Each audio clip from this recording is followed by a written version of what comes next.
Inilah kisah seorang wali Allah yang namanya tercatat di Lauhil Mahfuz, ada di neraka.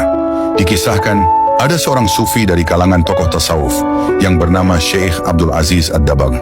Suatu ketika, malaikat melihat namanya di lembaran kitab Lauhil Mahfuz, ada dalam deretan penghuni neraka. Melihat hal tersebut, malaikat merasa kasihan dan mendatangi Abdul Aziz Ad-Dabagh.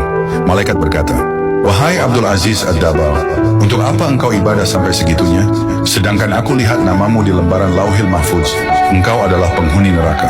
Mau ibadah bagaimanapun, engkau tetap akan masuk neraka." Kemudian Abdul Aziz menjawab, "Wahai malaikat, surga dan neraka bukan urusanku. Aku diciptakan oleh Allah hanya untuk beribadah kepadanya.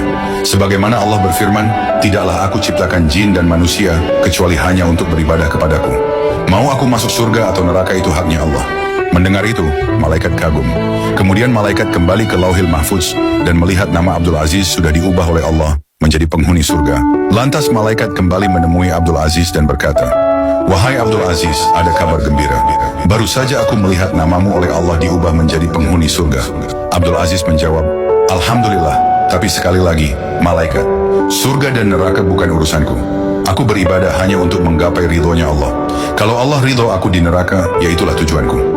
Malaikat pun takjub dengan keikhlasan Abdul Aziz dalam beribadah dan berkata, "Wahai Abdul Aziz, ikhlasmu inilah yang membuat Allah ridho dan mengubah namamu menjadi penghuni surga." Lantas Abdul Aziz bertanya kepada malaikat, "Bila ikhlasku tadi yang membuat Allah ridho kepadaku, lalu kira-kira dosa apa yang membuat Allah murka kepadaku sehingga aku menjadi penghuni neraka?" Kemudian malaikat bercerita, "Engkau ingat ketika engkau masih kecil, ketika umurmu sekitar 15 tahunan. Engkau ingat ketika engkau tidur di kamar tidurmu, kemudian engkau mendengar suara langkah kaki ibumu menuju tempat tidurmu untuk menyuruhmu membeli sesuatu di pasar? Karena engkau mendengar suara langkah kaki ibumu menuju kamarmu. Lalu engkau pura-pura tidur padahal engkau sudah bangun. Kau pura-pura tidur agar engkau tidak disuruh pergi ke pasar. Ketika ibumu membuka pintu kamarmu dan melihatmu masih tidur, ibumu merasa kasihan dan tidak jadi menyuruhmu ke pasar. Sebab engkau bohongi ibumu, maka Allah murka dan menjadikan namamu sebagai penghuni neraka." Mendengar cerita dari malaikat, Abdul Aziz pun beristighfar memohon ampun kepada Allah.